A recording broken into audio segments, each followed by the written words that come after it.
In the last video, I showed you just how to set up Minergate and get it started. So now let's look at some of the more advanced options that you can do. And one of the first things you can do is you can benchmark your hardware and see kind of how good they think your hardware is. So I'm going to show you that. So click on this little icon here. It looks like a little CPU processor, and then click Start Benchmark and just wait for it to finish. I'm going to speed this up so it doesn't look quite so boring.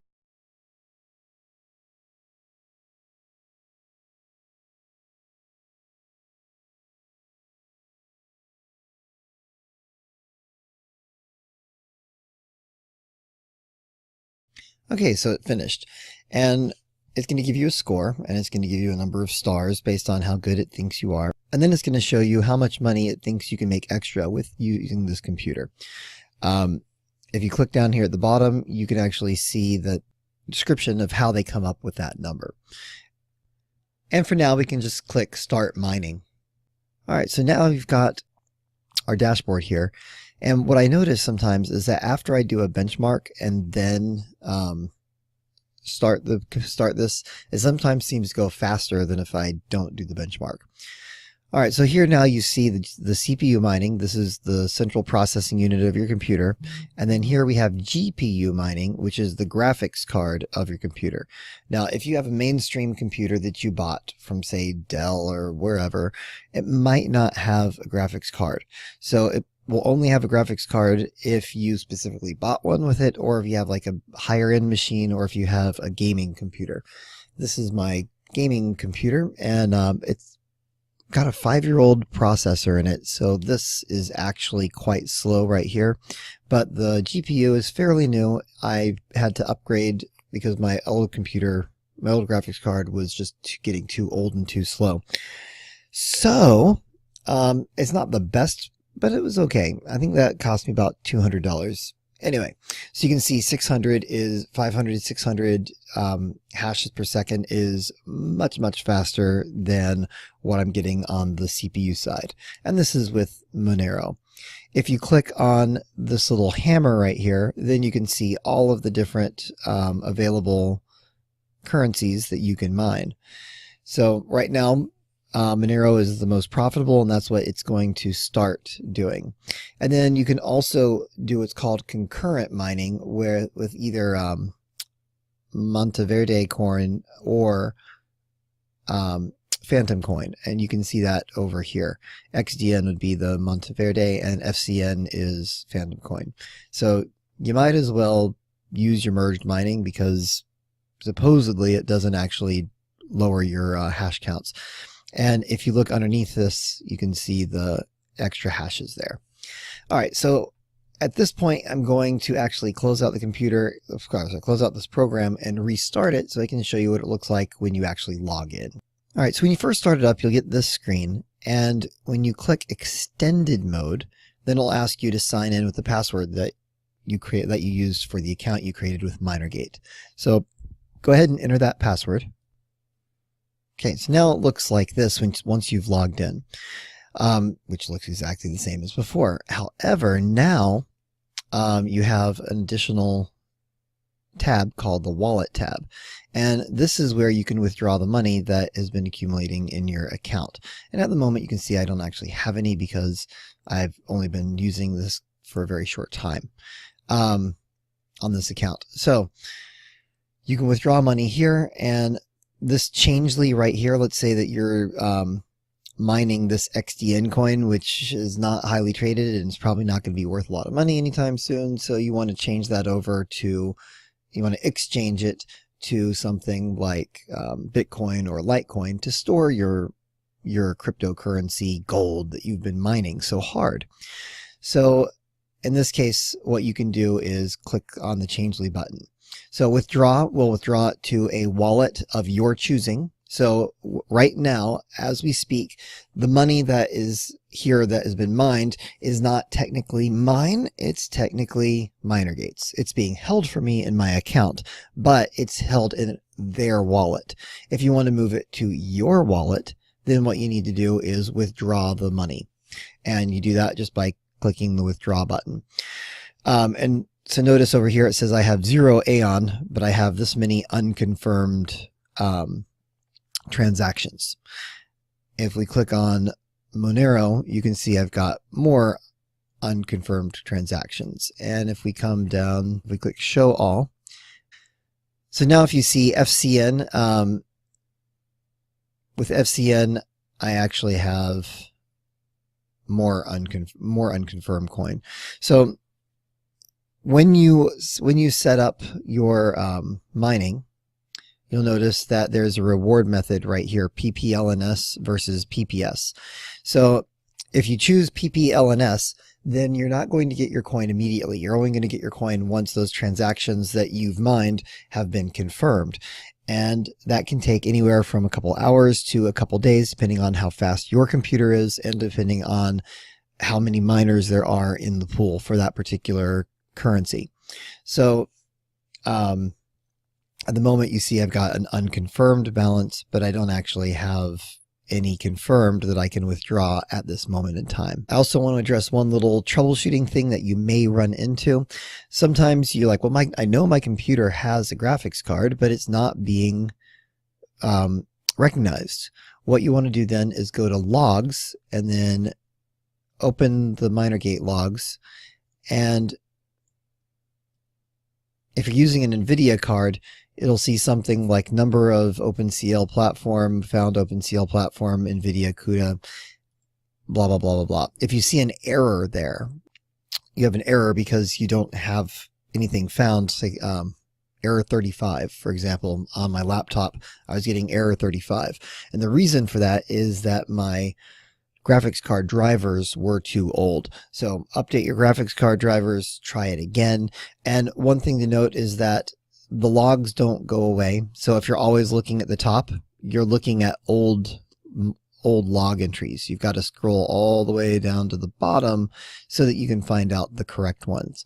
So just to be aware, if you have that problem, look in your logs.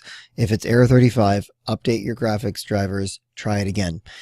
If it's a different kind of error, then you're going to need to use a little Google Foo to figure out what the issue is. All right, at this time, we're going to look at the dashboard, and we're going to look a little bit more detail at what you can do with the dashboard. So now we're inside Minergate's dashboard, and we're going to take a look at what the dashboard looks like. So here you have your account status, and at the top left, you have your account balance, which can be denominated in Bitcoin, US dollars, or euros. So at the moment, you can see that I have 0.00000032 Bitcoin, which is worth at the moment,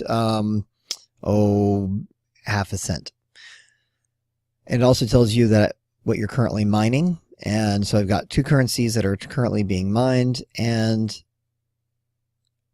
in Bitcoin, they're worth this, and in US dollars, they're worth, hey, look at that. I am almost up to $1.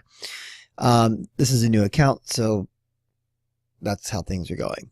Now, over here, you've got all of your different coins you can be mining, and you can customize this little dashboard for you. So let's say that you're mining Zcash, you can move it upwards so that it's at the top. I'm using Monero and Phantom Coin at the moment, so I put those at the top. That way I don't have to scroll all the way down to see them. You've got all the list of all of your different coins that you could be mining, and let's take a look at what you can see for each one. So first you get the name, then you get the amount of it that you have in your account, and then you have its value in Bitcoin, US dollars, or euros. You can trade it on Hit BTC, or you can change it with Changely. So those are exchanges that you can use to exchange whatever you've mined for another currency. So let's say that you're mining Monero because your computer's better at it and you think it's more profitable at the moment, but you don't want to keep your coin in Monero. You can exchange it with either of those services. You can also buy it directly with money, which is a new option. And then you can withdraw whatever this balance is over here using the withdraw button. If you click the little down, you can transfer it to another person in Minergate. So at transfer, you're going to need to know their email address. Click the transfer button, and then you can transfer the money to them. Withdraw is going to bring up something like this. Oh, it's not going to let me do it because I don't have any confirmed at the moment.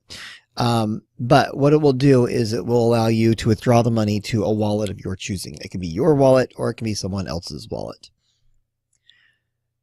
Now, right here, it tells us how many kilohashes per second we currently have. And if you want to find out how much you're able to make, you can take that little kilohash button or kilohash number and plug it into the calculator up at the top right here.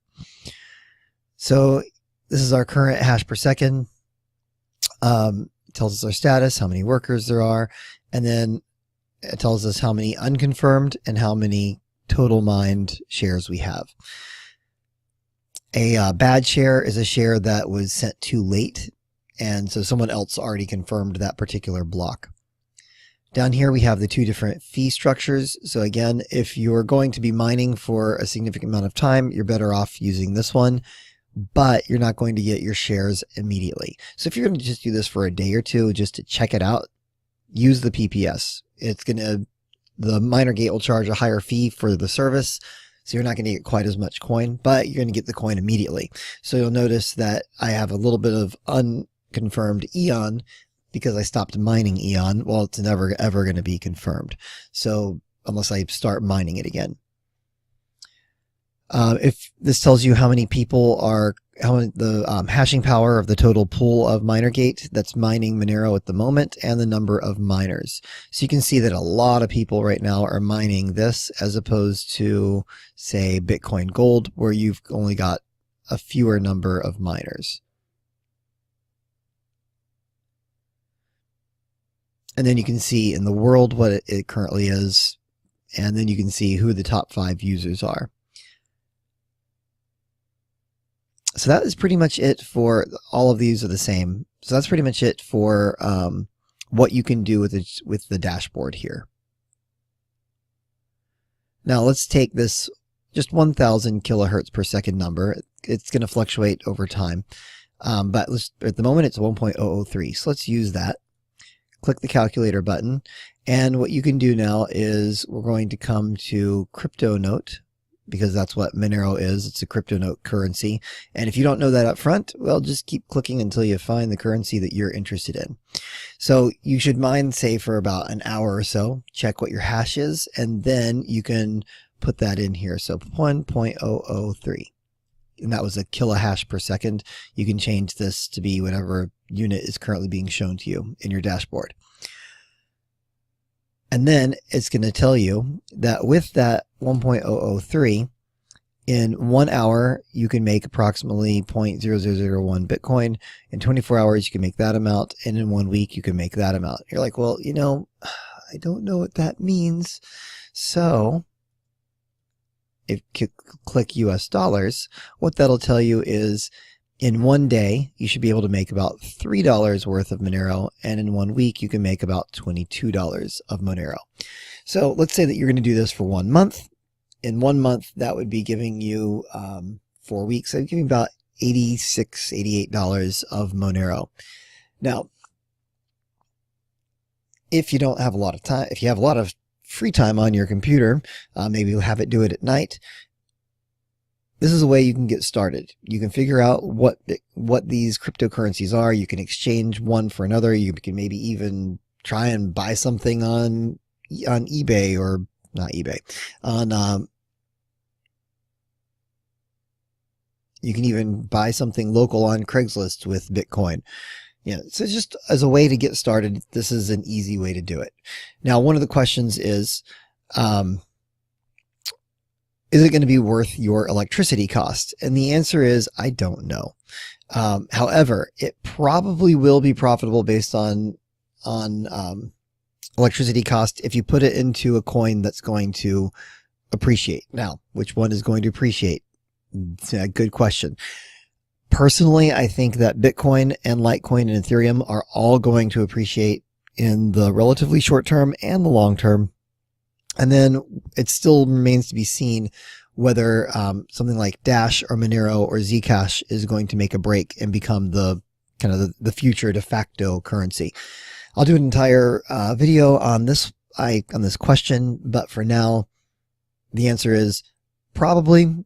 If you're just taking its most profitable mining suggestion, which right now is Monero, and then converting that into either Bitcoin or Litecoin or Ethereum, I think that you'll probably be happy with your choices over the long term.